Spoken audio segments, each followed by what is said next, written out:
Hello students, आज हम पढ़ेंगे पैरामीटर्स। लास्ट लेक्चर में हमने टी का पाई में और पाई का टी में कन्वर्जन किया था। ठीक है, पैरामीटर्स होते क्या हैं कि हम कोई भी 4 टर्मिनल नेटवर्क की अगर बात करें तो 4 टर्मिनल नेटवर्क के बिहेवियर को रिप्रेजेंट करने के लिए 4 वैल्यूज लेते हैं हम, I1, V1 and I2, V2। ठीक है, 4 टर्मिनल नेटवर्क ऐसे रिप्रेजेंट करते हैं कि 4 टर्मिनल नेटवर्क है, यहाँ पे इनपुट पे ये करंट I1 और वोल्टेज V1, ये I2 और V2।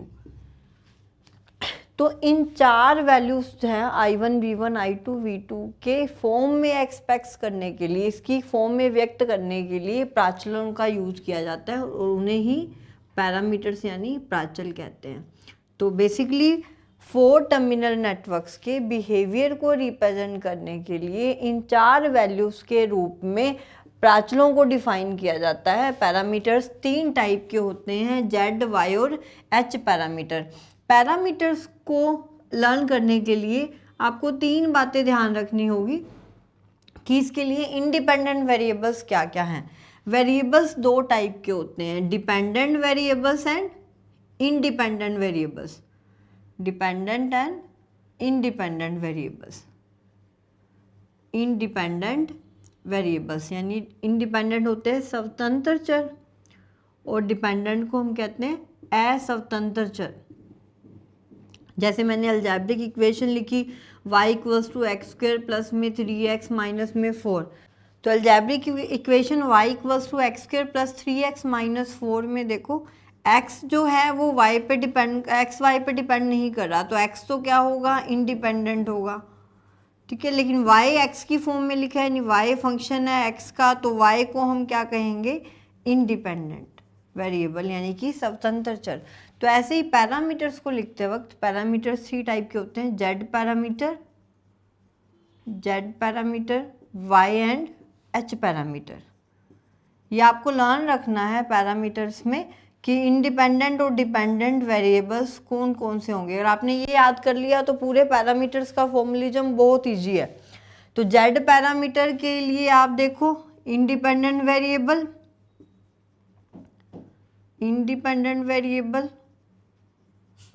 और यहाँ हम देखते हैं डिपेंडेंट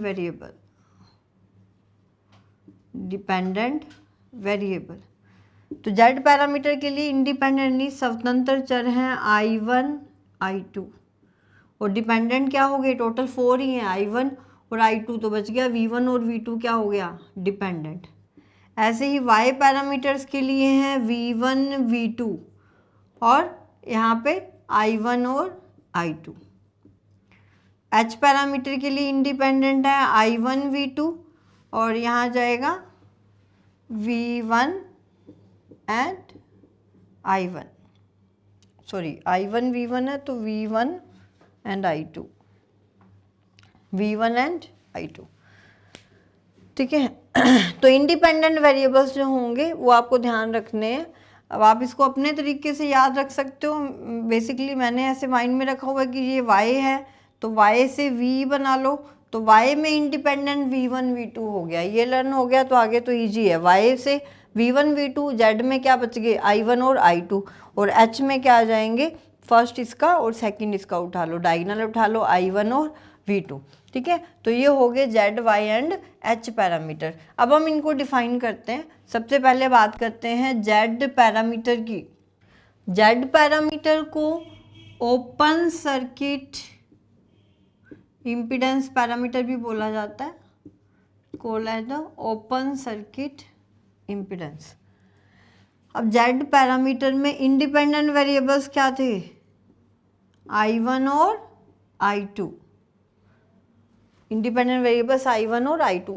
एक पैरामीटर्स को डिफाइन करते वक्त ये ध्यान रखना कि जो हम इम्पीडेंसेस मान रहे हैं वो लीनियर होनी चाहिए और बाइलेटरल होनी चाहिए। इम्पीडेंसेस जो होंगी वो रैखिक होंगी और द्विपार्श्विक होंगी। ठीक है, तो पैरामीटर्स के लिए ध्यान रखना है आपको कि इम्पीडेंसेस जो मानेंगे इसमें यूज करेंगे वो लीनियर और बाइलेटरल होंगी। लीनियर और बाइलेटरल इम्पीडेंसेस क्या होती हैं डिटेल में हम फर्स्ट लेक्चर में पढ़ चुके हैं, तो वहाँ आप उसे देख सकते हैं। तो अब इतना ध्यान रखो, लीनियर जो ओम्स लॉ को फॉलो करती है और बाइलेटरल जिसमें करंट की डायरेक्शन रिवर्स कर दें तो इम्पीडेंस के मान में कोई भी चेंजेस नहीं आता, तो वो बाइलेटरल होती है। जेड हो गया, I1 और I2 ये है इंडिपेंडेंट वेरिएबल्स, तो दूसरे क्या बच गए V1 और V2।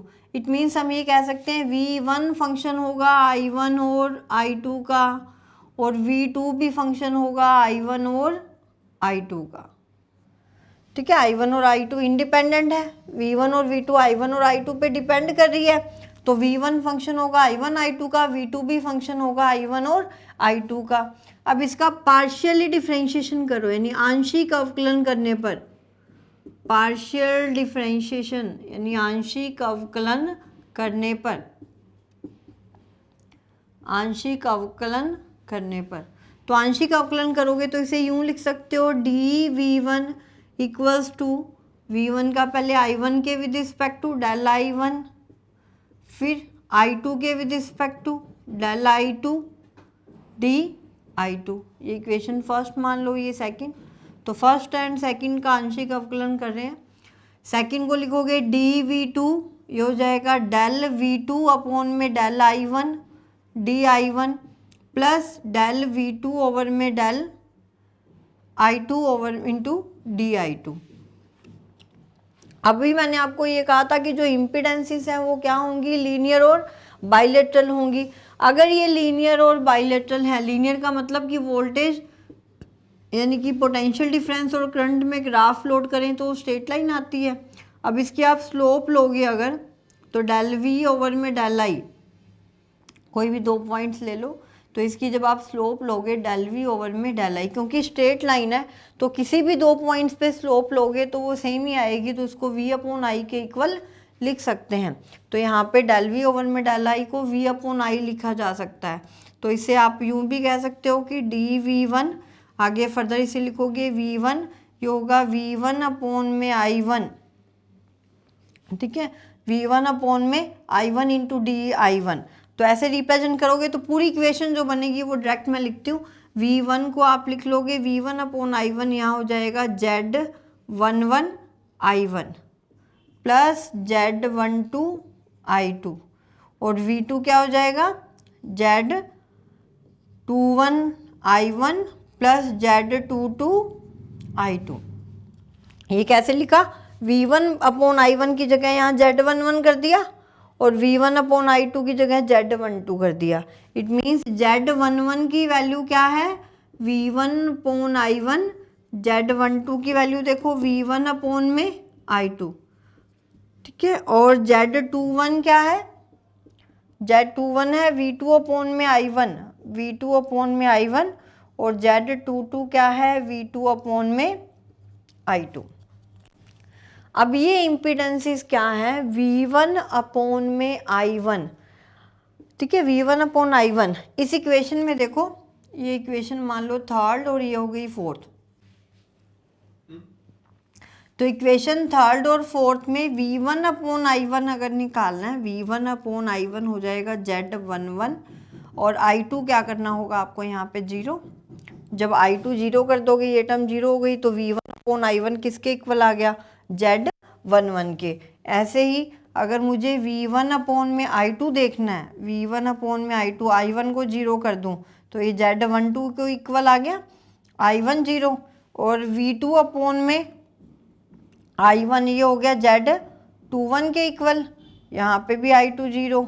ऐसे ही V2 अपॉन में I2 ये हो गया Z22, और यहाँ पे भी क्या है, I1 0 है। तो ये पैरामीटर्स मिल गए हमें, Z की 4 वैल्यूज आई हैं। V1 अपॉन I1 यानी I2 क्या किया हमने इसके लिए 0। देखो 0 कौन सा हो रहा है, जो इंडिपेंडेंट वेरिएबल है वही 0 हो रहा है, तो I1 आ गया, I2 0 कर दो, I2 आ गया, I1 0 कर दो, यहाँ I1 आ गया नीचे, I2 0 कर दो, इधर I2 आ गया तो I1 0 कर दो, ठीक है। अब इसको डिफाइन कैसे करेंगे, Z11 V अपॉन I है तो इम्पीडेंस ही, ठीक है, तो V अपॉन I 11 पे होगी, 11 टर्मिनल पे होगी impedance V upon I, I2 0 है, इट मीन्स कि आउटपुट टर्मिनल्स क्या है, ओपन है। ये हम पहले डिस्कस कर चुके हैं, कि I1 और I2 ओपन सर्किट, ठीक है। ओपन सर्किट कैसे करोगे और शॉर्ट सर्किट कैसे करोगे, ये पहले हम डिस्कस कर चुके हैं पहले लेक्चर में। तो वहाँ पे आप ध्यान रखना कि I2 और I1 और I1 जीरो, I2 जीरो का मतलब इसको ओपन करना है, करंट जीरो है तो ओपन सर्किट, ठीक है। और अगर वोल्टेज जीरो करनी है तो शॉर्ट सर्किट। तो यहाँ करंट जीरो करनी है, I2 जीरो यानी आउटपुट टर्मिनल्स ओपन, तो इसका नाम क्या कहेंगे, इसको हम बोलेंगे input impedance when output terminals are open, निवेशी प्रतिबाधा जबकि निर्गत टर्मिनल खुले हों, ठीक है। ऐसे ही Z12, 21 और Z22 के नेम भी डिफाइन कर सकते हैं। तो ये 4 वैल्यूज हैं किसकी, Z पैरामीटर्स की। ऐसे Z12 को लिखेंगे तो Z पैरामीटर्स को आप इस वे से डिफाइन कर सकते हैं। 4 वैल्यूज हैं। Z11 हमने लिखा V1/I1 यानी I2 zero, I2 zero it means output terminals open है, ध्यान रखना। करंट जीरो तो ओपन होगा और वोल्टेज जीरो तो शॉर्ट सर्किट होगा।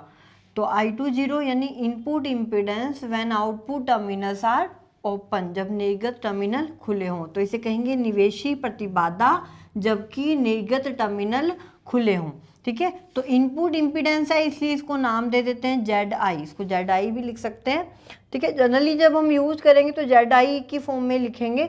ऐसे ही Z12 V1/I2, ये भी होती तो इम्पीडेंस ही है, लेकिन अब पहले हम पढ़ चुके हैं ड्राइविंग पॉइंट और ट्रांसफर इम्पीडेंस। तो ट्रांसफर इम्पीडेंस कौन सी होती है, जब वोल्टेज और करंट है वो दोनों अलग अलग लूप्स की हों, ठीक है।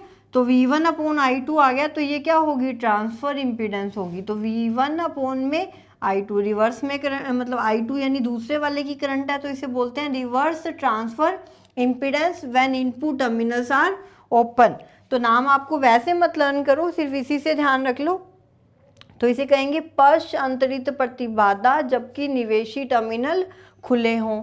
तो Z21 क्या हो जाएगा, V2/I1, Z21 हो गया V2/I1 व्हेन I2 जीरो। तो I2 जीरो इसे बोलेंगे forward transfer impedance when output terminals are open, output terminal open है क्योंकि करंट जीरो है। तो अगर अंतरित प्रतिबाधा जबकि निर्गत टर्मिनल खुले हों, ऐसे ही Z22 क्या हो जाएगा, V2/I2 यानी I1 जीरो। तो ये होगी output impedance when input terminals are open, तो ये कहलाएगी निर्गत प्रतिबाधा जबकि निवेशी टर्मिनल खुले हों। और इसे लिखते हैं ZI, reverse transfer impedance R, reverse से R लिख दिया, फॉरवर्ड से इसको ZF लिख दिया और आउटपुट के लिए ZO यूज कर लिया। तो हम इम्पीडेंसेस को लिखेंगे ZI, ZR, ZF, ZO। Generally questions में आपको ये दिया होगा Z पैरामीटर्स फाइंड करो, तो आपको कौन कौन सी निकालनी होगी, ZI, ZR, ZF, ZO। तो सीक्वेंस ध्यान रखना IRFO, ठीक है। तो ये हो गया Z पैरामीटर। सेम ऐसे ही हम Y पैरामीटर भी डिफाइन करते हैं। तो Y पैरामीटर क्या होगा, फॉर एग्जाम्पल ये सर्किट दिया हुआ है, इसके आपको Z पैरामीटर निकालने हैं। अब आपको पता है कि कोई भी 4 टर्मिनल सर्किट है उसको ओनली 3 इम्पीडेंस से रिप्लेस किया जा सकता है। तो ये कोई भी नेटवर्क हो सकता है, उसको हमने रिप्लेस किया हुआ है 3 इम्पीडेंस से। तो अब इसके आपको Z पैरामीटर निकालने हैं। तो Z पैरामीटर्स फाइंड करने के लिए सबसे पहले आप ध्यान रखो कि Z में इंडिपेंडेंट वेरिएबल्स कौन से हैं, I1 और I2, और डिपेंडेंट क्या है, V1 और V2, यानी V1 भी इसका फंक्शन होगा, V2 भी इसका फंक्शन होगा। तो पहला क्या आता है, V1/I1। तो शॉर्ट वे से ध्यान रखो V1/I1 जब I2 क्या हो, जीरो, ये ZI होती है, ठीक है। ऐसे ही ZR क्या होता है, ZR यानी कि V1/I2 व्हेन I1 जीरो। और ZF क्या होता है, ZF हो जाएगा V2/I1। तो ZF हो जाएगा V2/I1 व्हेन I2 जीरो। और ZO क्या होगा, ZF और ZO क्या हो जाएगा, ZO होगा V2/I2 व्हेन I1 जीरो।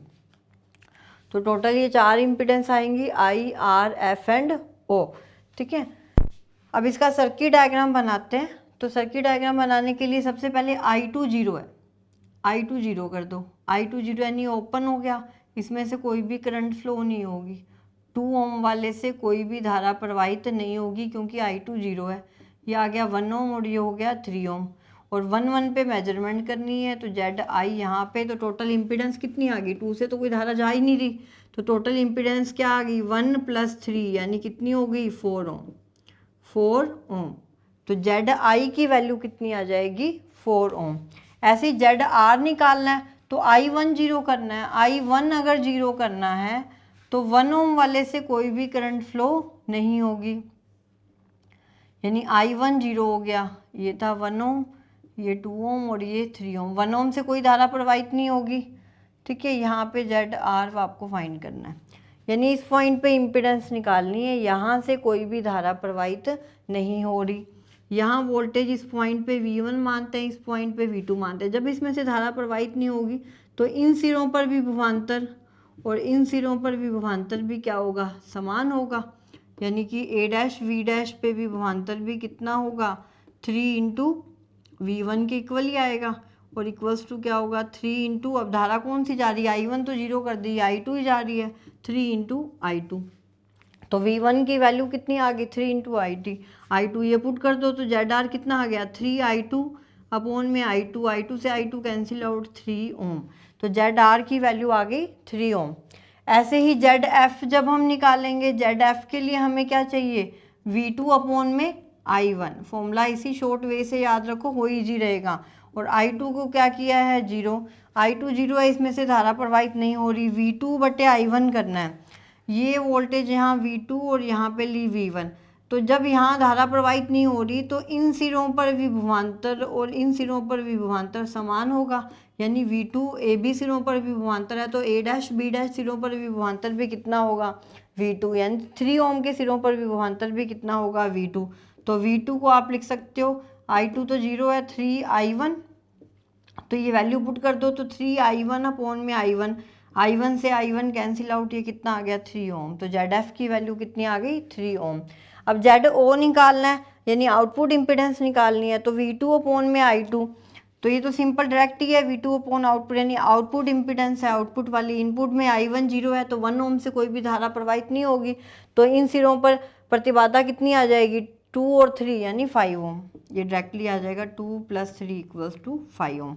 यहाँ पे हमने डायरेक्टली ऐड क्यों नहीं किया, क्योंकि यहाँ वोल्टेज दूसरी है और करंट दूसरी है, ट्रांसफर इम्पीडेंस है, ये डायरेक्टली इसी सर्किट की आउटपुट इम्पीडेंस है, तो V2/I2 2 + 3, तो इन सिरों पर प्रतिबाधा कितनी आ गई 5 ओम आ गई। तो इस वे से आप जेड पैरामीटर फाइंड कर सकते हैं। तो 3 पैरामीटर होते हैं जेड, वाई और एच। आपको याद क्या रखना है कि इंडिपेंडेंट वेरिएबल्स क्या होंगे, वो अगर याद है तो इसको सोल्व कर लोगे, और नेक्स्ट लेक्चर में हम करेंगे वाई और उसके बाद एच पैरामीटर। Thank you.